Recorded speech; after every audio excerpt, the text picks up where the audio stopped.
Chaya, I'd like to welcome you to the Ladies Talk Show. Welcome, Chaya. So how many children do you have? 4. 4? Okay, good. So that's either 2 or 6 for those of you who are counting. 4, you're 5. Okay, so she's got 4 kids. And what is the age range from youngest to oldest? My oldest is about 9, and my youngest is about 3. 9 and 3. Okay, good. So you've got them all crunched together there and all competing for the same attention. Got it. And do you work outside the home? Are you a stay-at-home mom? Do you, like that? That would be. I work half day. Mm-hmm. Work half day. Okay, so good. So I'm just going to ask you, what are some of the challenges that you're facing that we can talk about today? Okay, so let's dive deep. You ready? Ready to dive deep. Yep, we're there. Okay, so my main issue is that my husband, Baruch Hashem, very busy with his learning and his work, so as you know, with the kids and everything, and it just feels like I'm always chasing him for time, and I don't want to be a nagging wife, but it always feels like he has something else on his mind, even when he's just with me. I see. So you're saying you want him time for what? And by the way, is the chipmunking working as well? Her voice was much lower before. So she really sounds very different than she originally sounds? Yes. That's awesome. Yeah. I think that system, whatever you're doing now, works better than last week where they sounded like witness protection. So interesting. Okay, so share that with the other guys. Yeah, for sure. Yeah, sounds pretty good. Okay, so the question you asked is, you always want more time from your husband. You're talking about time, attention, help. Clarify for me what you want. I think mostly it's emotional attention, and I know very well that it's something that I'm lacking in myself. Like I feel like I always need more because I grew up in a big family, and I didn't necessarily receive as much like emotional attention from like my parents as I personally needed. So it's kind of like filling the void. Filling the void. That it's not all him, but I need to learn how to fill my emotional needs bucket. And also he's just a very spatial person and very. He's a very what? Spatial person? Yeah. What spatial person? He flies. What are you spatial? In his head. What'd you say? He's in his head. He's in his head a lot. He's in his head a lot. Okay, fine. Define for me what you mean by emotional attention. I want to get this clear. When I'm actually sitting and talking to him, he's understanding what I'm saying, and he's really hearing me, and he's not just saying, I hear. He's not just saying, I hear. Yeah. What should he be saying? I don't hear? What should he be saying? Feedback off what I'm saying. Oh, you mean he's just nodding his head like, uh-huh, oh, I hear, oh, yeah, mm-hmm. Yeah. But it's not, you don't feel that it's genuine. I don't think he has that. I feel like, I don't know if it's because he's a guy or it's just not his personality, but he's not very deep like that. But then again, if I married someone who was very, very deep like me, it would be too much. I need him to balance me out and be calm and easygoing. Okay, I hear. You know what I mean? Yeah, so you're very cerebral, right? You're thinking all the time, and you're saying he's not like that, or you said he's spatial? Yeah, he's so big, his head is always thinking about 100 million things. I see. So it's hard for him to stay on one idea. I see. Okay. He's very successful in what he does because he has this ability to take care of so many things at once and do so many things at once. But when it comes time to just focus on me and one thing, it's it's too simple for his mind. You know what I mean? Okay. Yeah, I hear that. So you're saying part of it is your issue because you came to the table with a bottomless pit of needing appreciation that you never got. I'll tell you the story. Yeah. There's a woman, and she's, can you hear me? Yep. This woman grew up with a father who's not trustworthy, meaning he didn't have, because I'm just delving into this, and I just want to give you a picture of the dynamic that takes place particularly when you get married to somebody who fits similar patterns to your childhood. So this woman, her father's not trustworthy. He doesn't come when he says he's going to come. He doesn't call when he says he's going to call. She says, "Oh, I'll be there at 7." And at 8:30, she's still watching out the window. When he said he was going to punish her, he didn't punish her. Okay? For better or for worse, every different direction, he was not trustworthy. Now this woman walks into a room with 200 trustworthy, wonderful men who are dependable as rock, solid people. And one guy in the corner who is not trustworthy. And she's looking to get married. Who do you think she's going to have the highest likelihood of marrying? The person who's most familiar. The most familiar, that's right. And so the familiarity factor, I have a whole chapter on Shidduch Secrets, my book about dating, about how the familiarity factor drives us to choose things even if it's not good for us, even if it won't make us happy, even if we're not, mentally, logically, we know that's not good for us. We're totally driven towards that.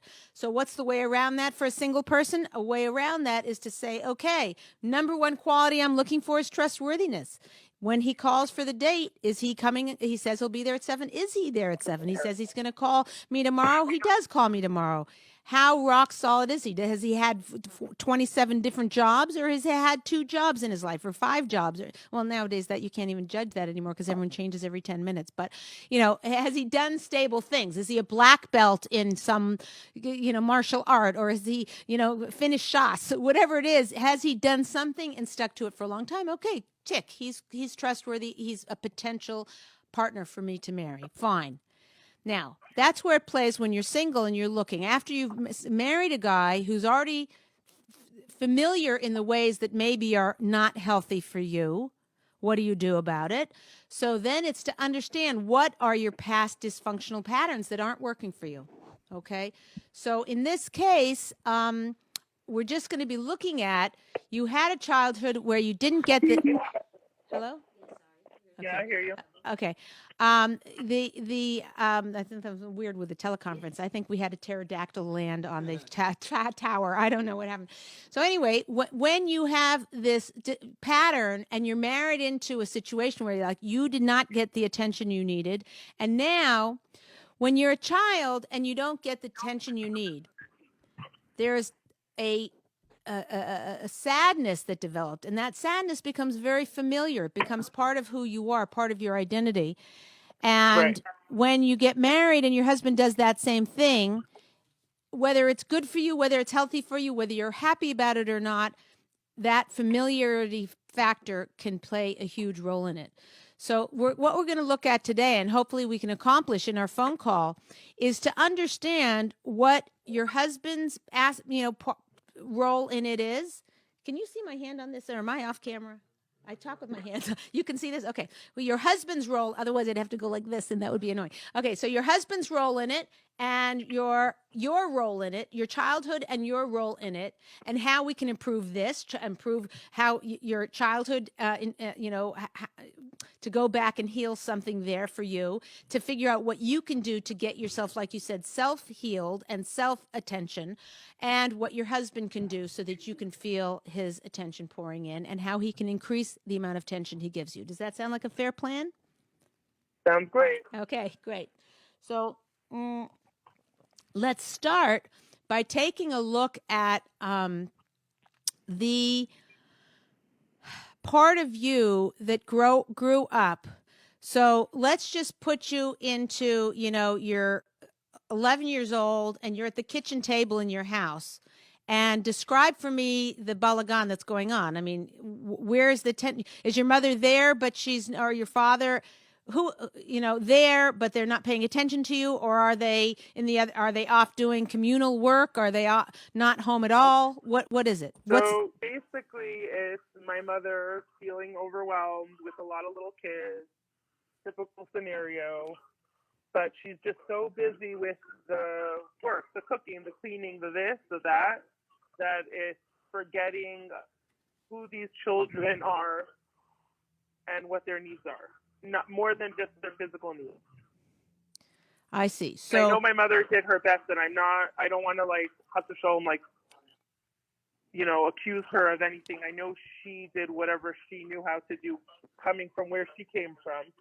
but I know that, like, for her, she was just trying to get through the day.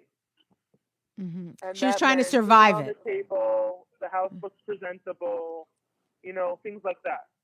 So, were there times that you felt intimately connected with your mom emotionally? Um, Not really. Because I'm a very highly emotional, I have a high emotional quotient. You know what I High mean? emotional, what? I missed that last word. Component? Like What? an EQ. Oh, EQ. Okay, fine. High IQ, I'm EQ. very connected with my feelings and this and that, and my mother doesn't. She's just not like that. And your mom isn't connected with her feelings. Not at all. Okay, She's fine. sometimes very oblivious to things, and sometimes I'll make a connection for her, and she's like, "Wow!" And for me, it's very like decent. So being a child, understanding like emotional things and being very intuitive and things like that, and then having a mother who's just like not connected in that way, it's a disconnect. Okay, I hear it. Fine. Okay, so you grew up kind of, but this is obviously in retrospect, looking back at your childhood, this is not something a 12-year-old could have understood at the time. So at the time, you just felt neglected, I felt like nobody saw me. like nobody saw you. I have a lot of siblings, so I felt like that was a lot of nechama for me. That I Mm-hmm. had my sisters and my brothers, and we would play a lot and whatever. But you need your mother. Right. Was there a sister or something that you could have an emotional Yeah. conversation So with? So I had my older sister. So that should have brought you some menucha, some peace, yeah? Definitely. Okay, I hear that. And I hear it and I feel the pain and the suffering that went with that, and the hardest thing is the loneliness that goes with such a thing.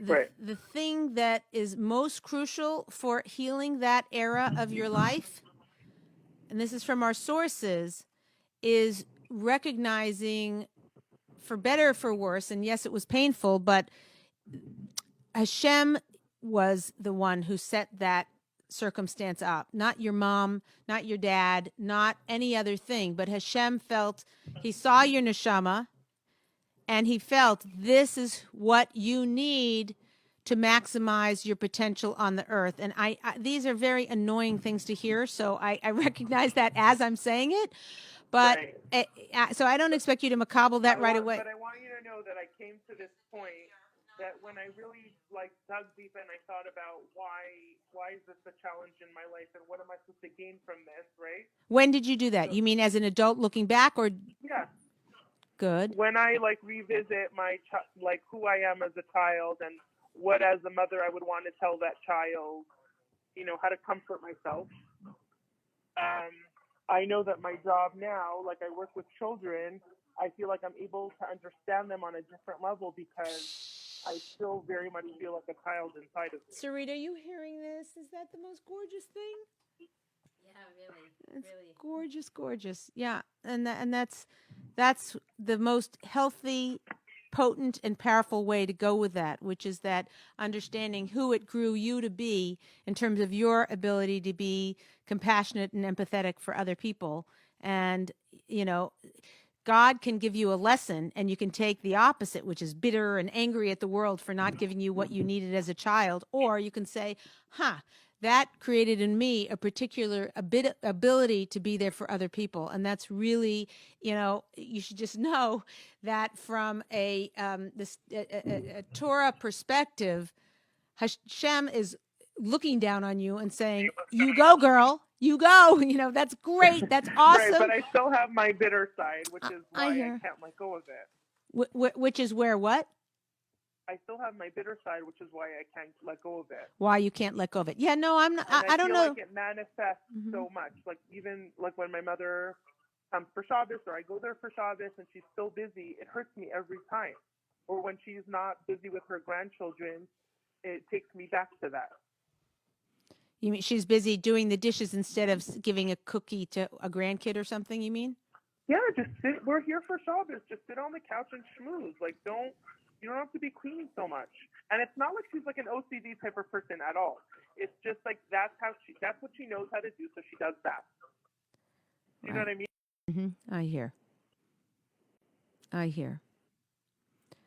So I hear. I'm kind of.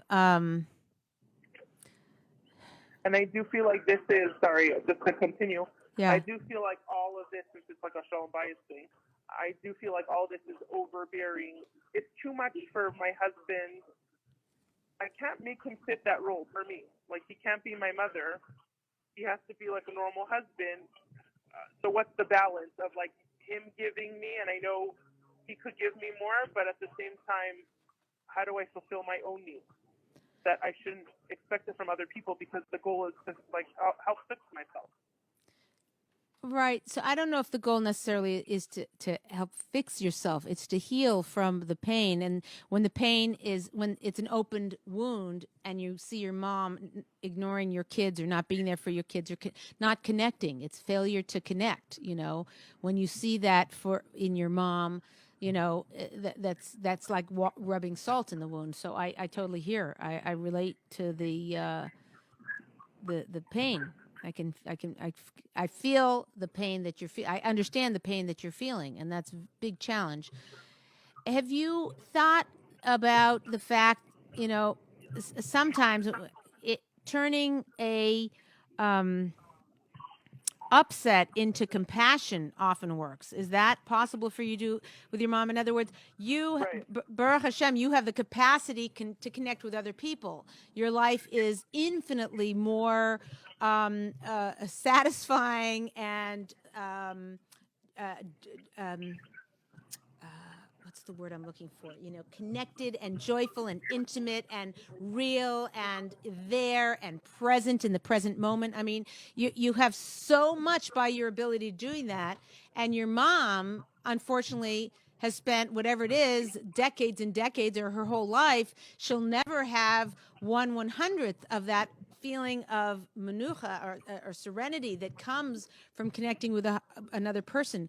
Is there a part of you that could be so sad for her in that realm that Of course, 100%. And when she's at my house, like when she's at my house for Shabbos, and she's like, "Oh, we need to take care of this, and we need to do this, or whatever," I say, "You know, mommy, like I'll clean the table later. I just want to read books with my kids."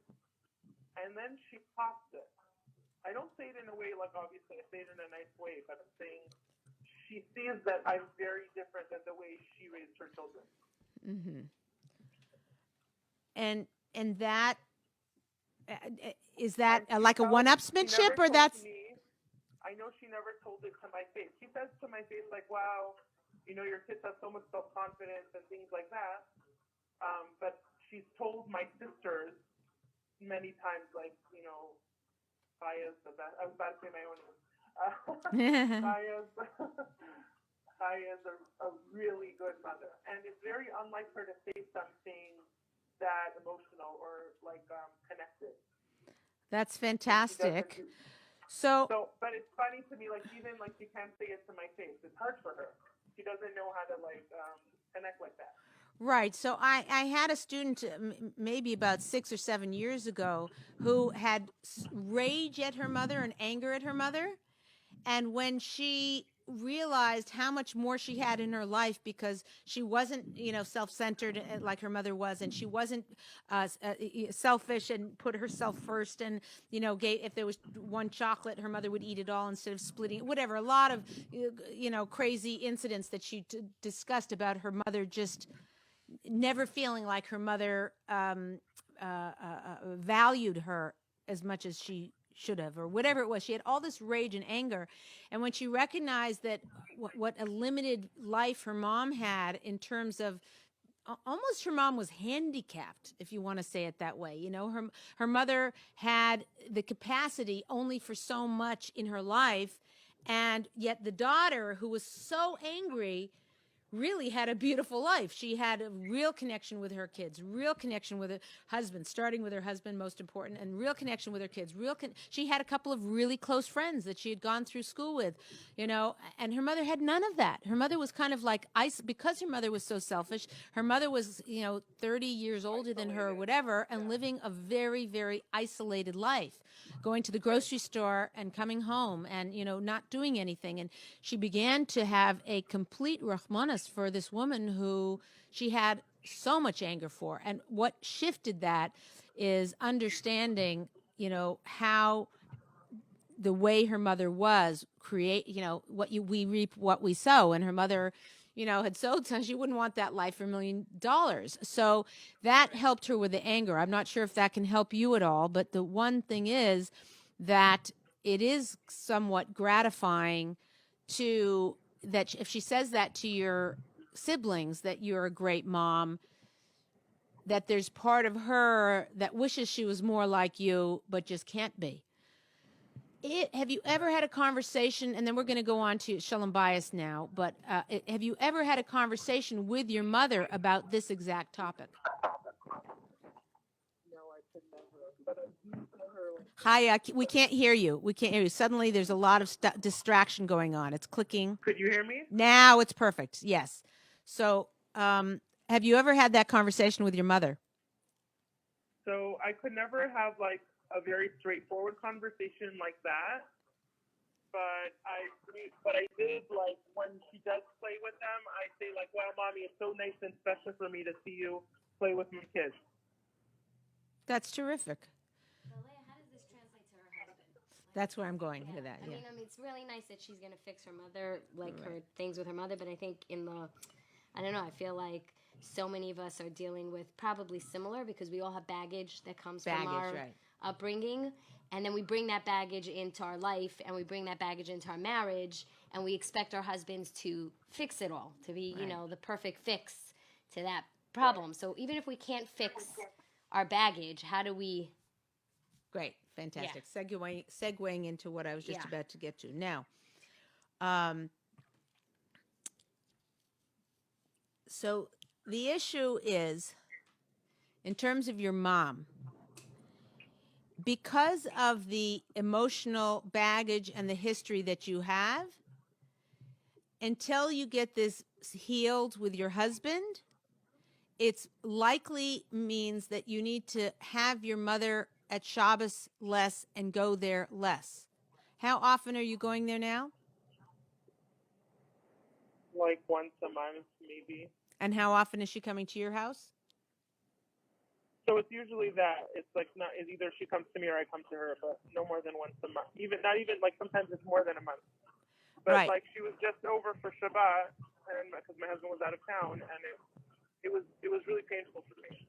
Right. So there are many sources, and one Gemara that I know that says, we know it. You're a woman. You should leave your house, and that Shalom Bias comes before Kibbud Av V'Em. And it says to a man, you should leave your house and cleave to your wife.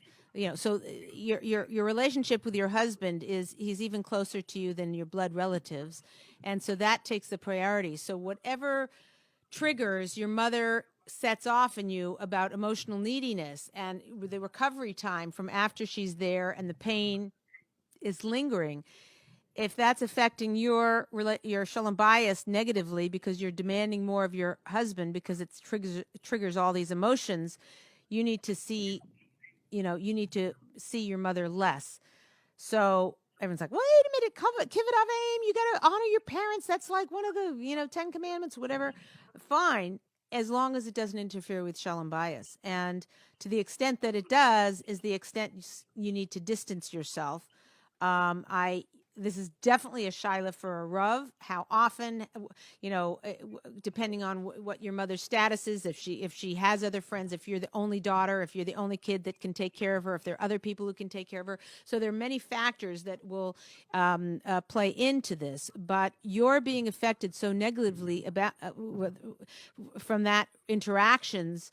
until you have thicker skin about it, and until you can have Rahmanas on her or shift your own pattern of reacting to it, it's got to happen less. So that's very, very crucial. Please ask a shaila of your local Orthodox rabbi to find out how often, can I get away with it? Meaning, if you start doing it every 6 weeks, your mom's so busy, maybe she won't even notice. If she immediately says, how come, is there if she's going to have her feelings hurt, all of these come into play. But now let's go to your relationship with your husband. So we talked about at the beginning about the familiarity factor, meaning, is a potential reason that somebody picks a spouse because they go for the familiar rather than what's best for them. So here you are in a situation and you feel that your husband is not meeting your emotional needs. And you have to know that there's a huge gap between women's ability to connect deeply and intimately and a man's ability to do so.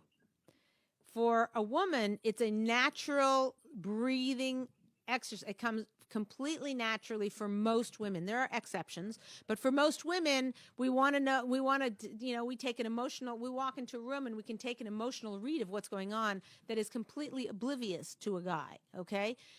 A man, sometimes having these big DMCs, do you know what a DMC is? Deep, meaningful conversation? Hello? Yes. Okay. So for a man, having a DMC sometimes can be excruciatingly painful. It's like, oh, really, okay, I've got to be here because this is my wife and I've got to listen to her and I've got to be there. But it's not, they're much better with logistics and managing and things and stuff. And this goes here and that goes there than they are figuring out how you felt before and how they said this and then you felt that way. And, all these little subtleties, what comes naturally to us. So in any case, I would say as a general rule, a woman is going to be have much more of an emotional need for connection and for understanding than a man is. I mean, sometimes a guy will say something and whatever, like if I say something and my husband doesn't understand, I'm like, okay, no, this is what I meant. And I'll go through and painstakingly explain it. Whereas a guy can explain something and I'll say, what? I didn't understand. He's like, it's not so important. I'm like, it's shocking. Like, how can you not want, the communication to totally deeply connect? It's a man thing. So your ability to connect with your husband is going to be very different, going to look very different than what you might think it should look like. So let's take for an example, if you have something in the last couple of weeks of an example of a conversation that happened between you and your husband where you felt he was not there for you. Right. So you want me to give a scenario? Yeah.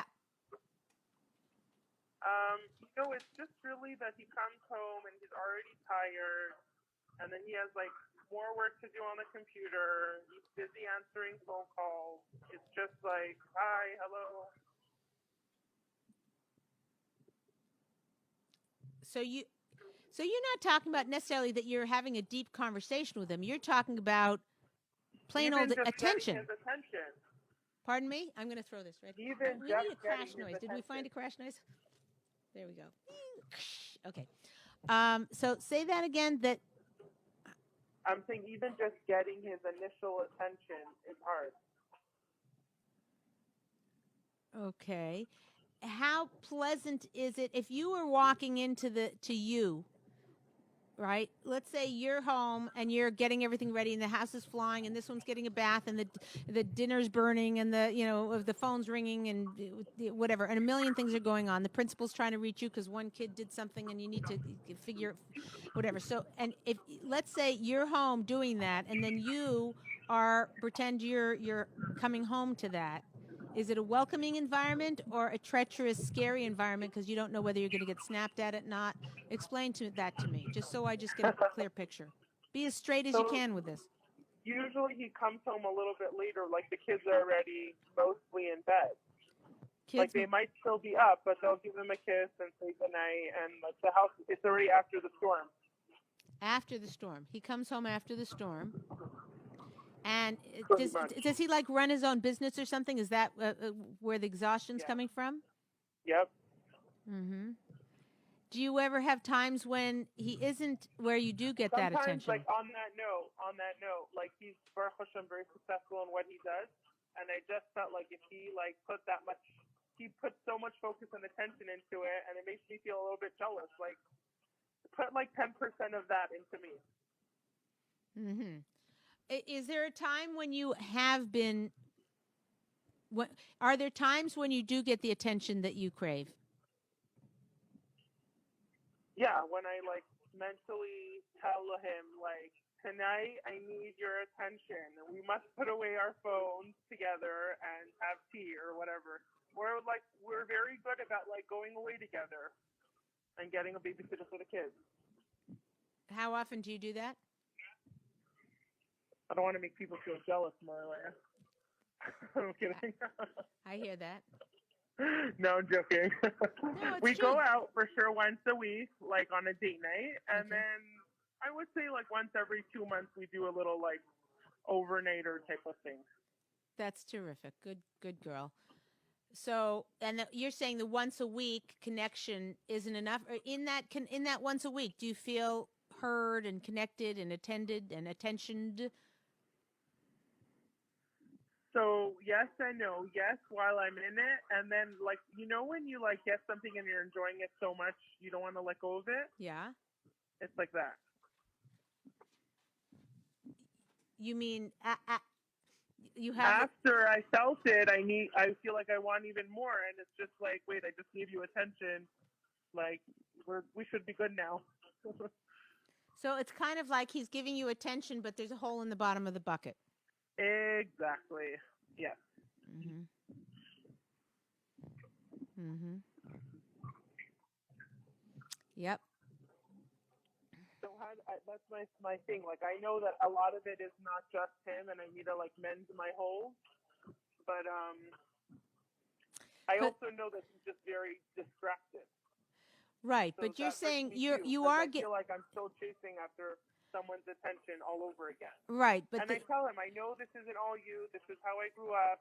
Even before we were engaged, I told him like, I want you to know I'm not very close to my mother, and I have like this need, and I need someone who's gonna like emotionally connect. And he was very emotionally connected, like on our dates, of course, because we didn't have all the other like pressure of Parnassa and this and that. But I'm saying, I saw that in him. right, but if you have his undivided attention for one night a week, not that Dainu, that's enough. Okay, that's all you're getting. Too bad, girl. There's a couple of things. One thing is, it's very when a man fills a bucket and then gets home and the bucket is completely empty, it's exhausting for them. Totally. In other words, if he filled the bucket and it stayed filled for 3 days, 4 days, or till at least the next week he took you out, he'd be much more motivated in the interim times to give you more attention. But since it's kind of like withdrawal for me. Mm-hmm. Right. So yeah, this is internal work that really, your work on this could really. Are you there? Uh-oh. Are you still there? Okay. Okay, so let me call her back. Do I put her on speakerphone here? It was disconnected. Okay, good. Are you there? Chaya? Yes, do you hear me? Okay, yeah, good. We're back on. That was nice that it didn't have a 3-hour disruption. Okay, so I hear it. So there's two things. There's a lot. Here's the good news. There is a lot that you can do, can make a huge impact on your bucket not having a hole in the bottom. Okay? Right. So do you ever... I'm ready to hear it. Okay, good. So do you ever do any journaling? Not really, I should. Yeah, some people it works for them, like, whatever. Some people it doesn't work for. But in this instance, what's happening is his attention is going into you, okay? And and there's a hole at the bottom of the bucket. So if he gave you intention, right, after your date, you go on, let's say it's a Tuesday night, you go on your date, and let's say that night you go to sleep and your bucket's all full. You wake up the next morning, your bucket's completely empty. So if you either Tuesday night or Wednesday morning, probably Wednesday morning, you'd probably be tired Tuesday night, but Wednesday morning you were to say, this is my attention bucket. Here are some of the things my husband said last night. He said, or here are some of the feelings that I felt. I felt taken care of. I felt like he was really listening. When I told the story about, where I wanted to go for vacation next summer, he really listened to me. I felt heard.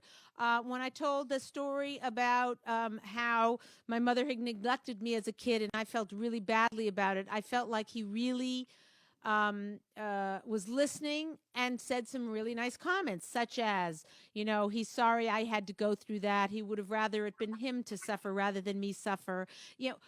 What I'm saying is, in other words, somehow the attention and affection and pouring in of love isn't sticking. And if you either wrote it down or made a tape recorder, just buy one of these old-fashioned tape recorders, because an app, I don't know, sometimes they're hard to figure out or whatever. But if you have an app that you can record, say into it, the things I got out of, what filled my bucket last night on the date with my husband is X, Y, Z. Boom. He did this. He did that. We said this. He took me to our favorite place that really meant a lot to me. And so that it kind of processes. There are people who can go to a class and it's almost as if they don't take notes while they're at that class, it's almost as if they weren't there. Their hand has to be moving to write it down. But if they do write it down, they're the one that everybody in the room wants their notes, because that's what makes them present and what makes it go clunk into their brain. So I'm just giving you one methodology to start with, because this might be one thing you need to do and it solves everything. It really could, because you are somehow your ability to process the goodness, and you said, I just want to stay there. I want to savor every moment. Somehow it's going through your system without sticking.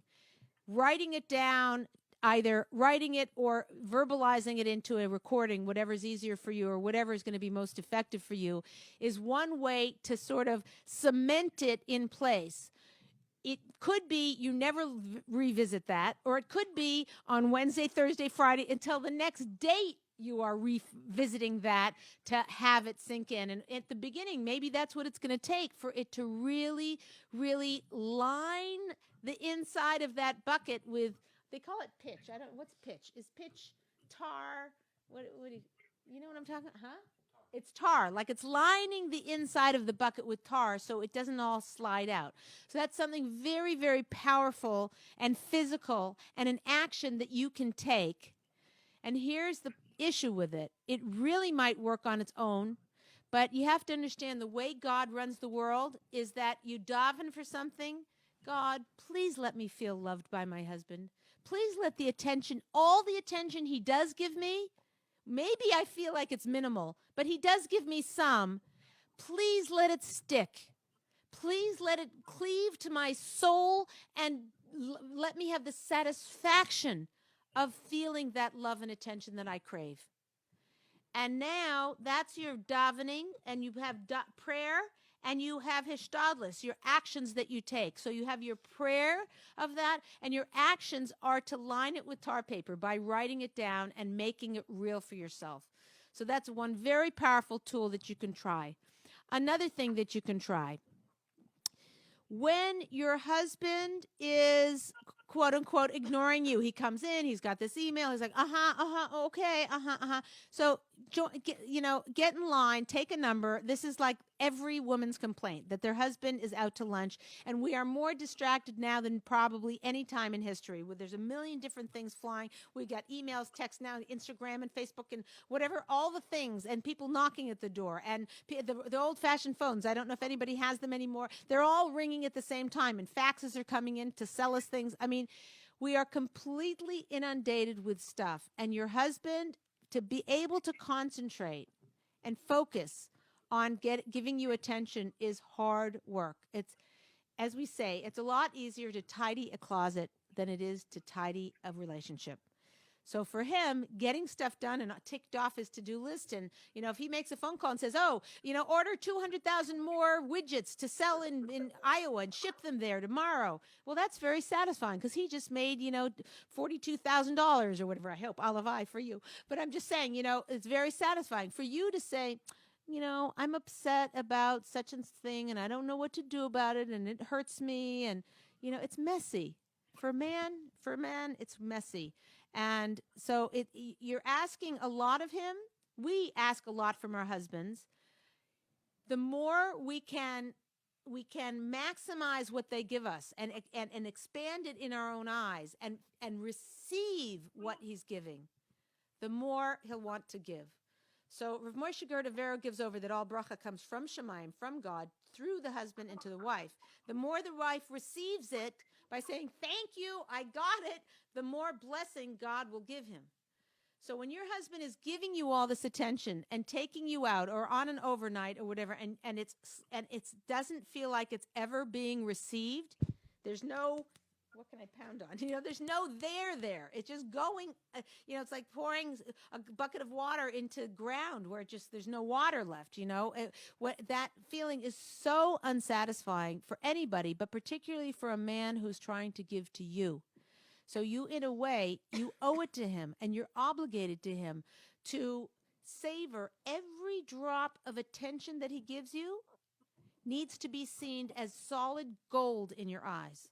And you need to become the best receiver and the best recipient and the best keeper of that blessing as you possibly can. Whenever he gives you attention, receive it and put it somewhere. And if you have to, again, this journal is one idea in terms of capturing it so that he gets that you got it. So it's not only for yourself to put the tar paper, but it's so your husband understands that. When a husband gives and it's received, he'll keep giving and giving and giving. When a husband gives, and it seems like, I just told you, I just spent 3 hours with you last night. Do you know how hard it was? I had to cancel a meeting. I actually lost money because I had a conference call I could have been on, and I know my associate who I put on the phone, he didn't sell it right, and whatever. Do you know how much I gave up to be with you for 3 hours? And now we went out Tuesday night, and now it's Wednesday, and now you're still needy? Like, forget it. Forget it. So I'm not blaming you. I'm explaining the dynamic to you so that you can understand you have the power to increase the amount of attention he gives you by being certain to receive everything he gives you. Does that make sense to you? Yeah, 100%. And it's the type of thing that you know and you hear, but you just have to practice it. But you don't practice it, you said? No, I'm saying it's the type of thing that you just have to put into action and actually practice it. Yeah. Yeah, and I'm telling because you. Because it's totally like rewiring your brain. Right. And that will help by limiting your exposure to your mom. I would ask a Shaila how little you can see her until you bolster this in your own marriage, until you heal your marriage in this way. Being with your mom just reactivates all of those bad habits and bad things. So, I'll tell you, it's kind of like a flip coin. Sometimes it makes me feel bad for myself as a child, and then I'm happy that and grateful that I married someone who knows how to give me attention. So in that way, I appreciate my marriage more. But then that's also when I feel like, oh my gosh, I was deprived for all these years. I need more right now. Right, I hear. So there's a very big pull in human beings to feel sorry for ourselves. Okay, I stand in line. Take a number. Everybody feels sorry for themselves, and when you start feeling sorry for yourself, it's very hard to walk away from feeling sorry for yourself because it's so.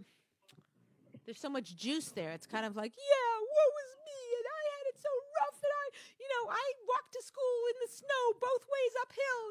It's like there's something about feeling sorry for yourself, especially when there's a lot of real feeling, that we deserve to feel sorry for ourselves about it. The problem with it is it's completely disempowering. It takes all of our strength and saps us. We become a victim when we're really very powerful people. So what I say to my students, I say, okay, you are complete. I want you to feel sorry for yourself. So sorry for yourself that like you're going to burst into tears. You're so sorry for yourself. You can write down all why you deserve to be sorry for yourself. You can do this for 5 minutes. At the end of 5 minutes, you need to say to yourself, okay, I am now completing feeling sorry for myself, and I'm going to empower myself to take actions that are healthy for me and strong for me and grow me instead of tearing me down. So I get it. It's very easy to slip down that downward spiral of feeling sorry for yourself, but it's doing you damage. Until a person realizes what's the benefits and what's the costs, it seems like, okay, I feel sorry for myself. I do. I really feel sorry for myself. Bring more chocolate, If you understand the cost of feeling sorry for yourself is that you have less connection and less closeness to your husband. You have lower self-esteem. Your ability to be powerful and make powerful choices in your life is diminished. If you look at the cost of feeling sorry for yourself, you can flip it out. Now, that might be after 5 minutes of really letting yourself feel sorry for yourself. Every person's different. But that's the next thing up for you to work on is don't go down that tunnel. Say, you know what? I remember Leah Richheimer said to me, I shouldn't feel so sorry for myself, that's not healthy for me. So I feel plenty sorry for myself. I'm done feeling sorry for myself. What can I do in the present moment to be more close to my husband and more intimate with my husband, more connection with my husband? That's the direction that you want to go. Now, when you say that you want to have a that understanding him giving you attention makes you want more attention, that's a negative loop you need to fix. And the only way to do that is to get in touch with the cost of it. Does that make sense? Yes, you're saying it's a negative loop that what? I didn't know that. It's a negative loop that you're playing for yourself, and you let yourself go down that road of, I want more, I want more.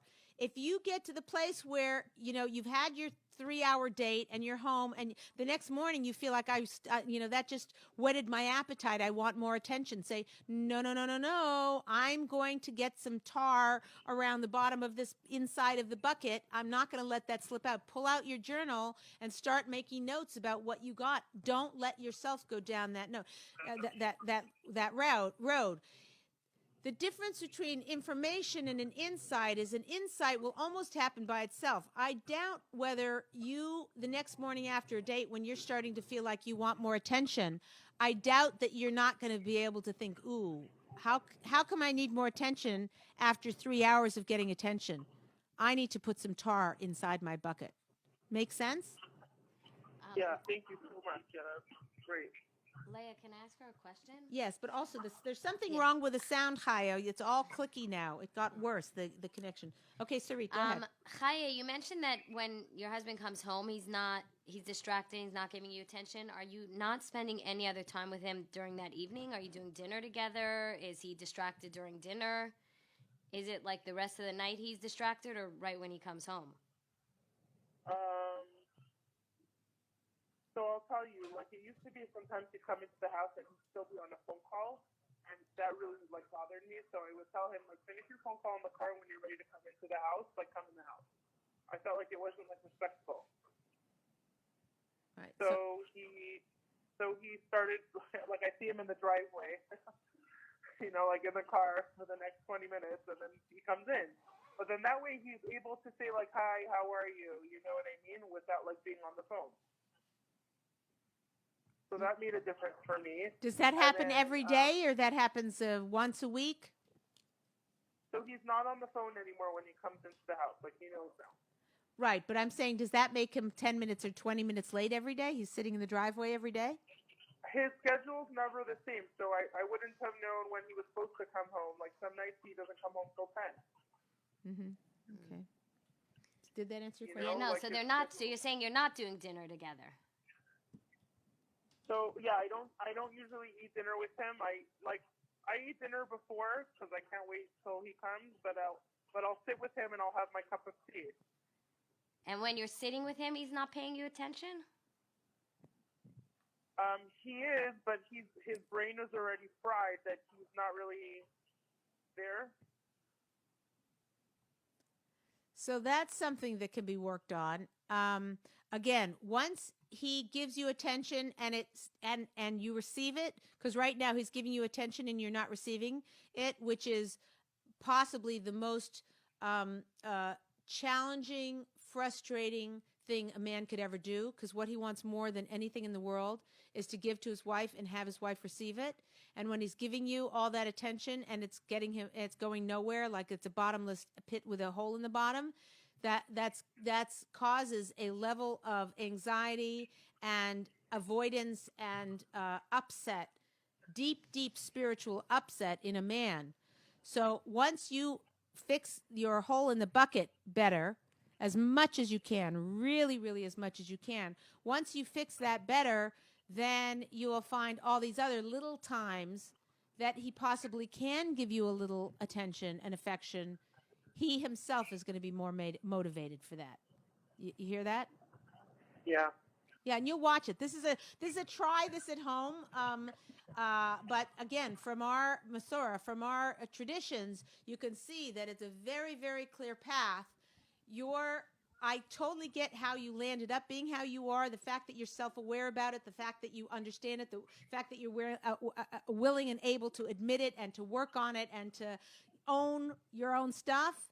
It speaks volumes. That's like 70% of the 70% of the effort needed. You're already there, which is fantastic. The rest of the 30% is really working on yourself to say, it's me, here's what I can do in the situation. We could have spent this entire conversation talking about how bad and wrong your husband was for not giving you more attention. That would have been a legitimate, perhaps, conversation. Gives you zero power, takes all your power away to affect the situation. By you taking 100% responsibility for it and seeing what you can do differently, both in your davening, in your prayer, and in your hishtadlus, your actions that you can take, you can actually start to see that you yourself can shift this in a big way that can alter your husband's behavior. And if he doesn't, at least you'll be getting what he's already giving you. It's not going to be worse. But chances are quite high that it's going to the amount of attention he gives you is going to be more. Okay? So yeah, go ahead. So just one last thing. So on the nights that he comes home and I see that he's already exhausted, I don't need to have a meaningful conversation every night, obviously.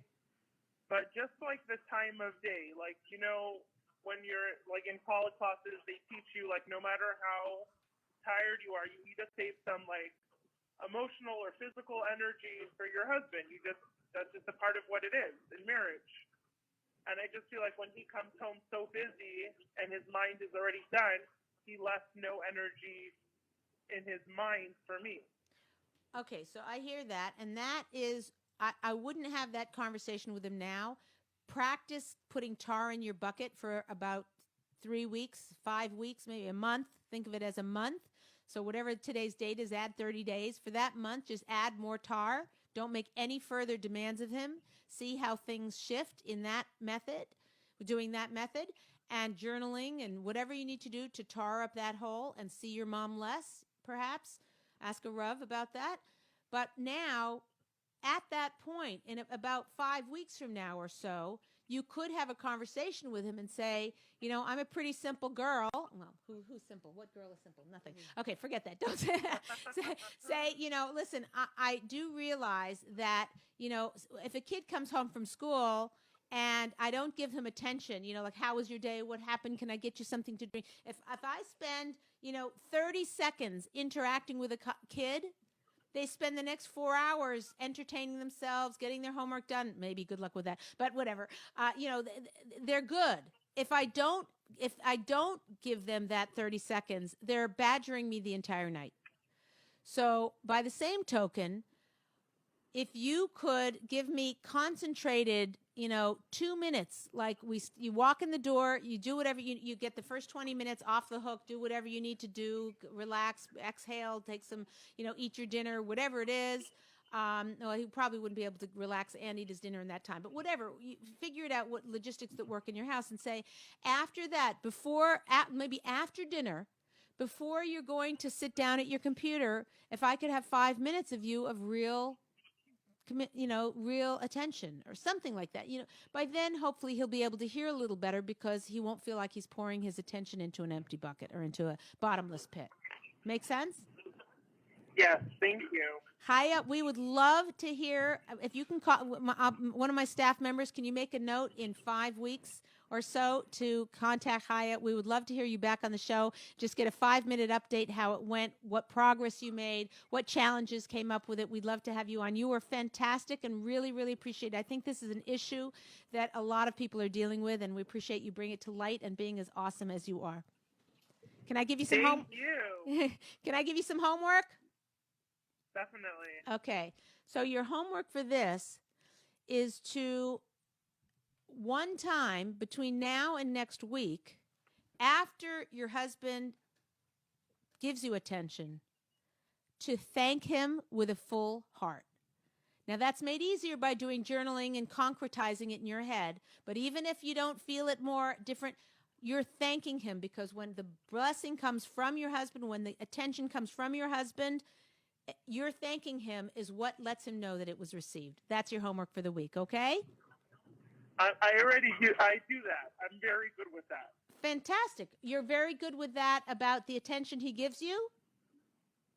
I need to work on the journaling so that I, like you said, like I tar up my bucket, like for myself. Mm-hmm. But for thanking him, that I definitely do.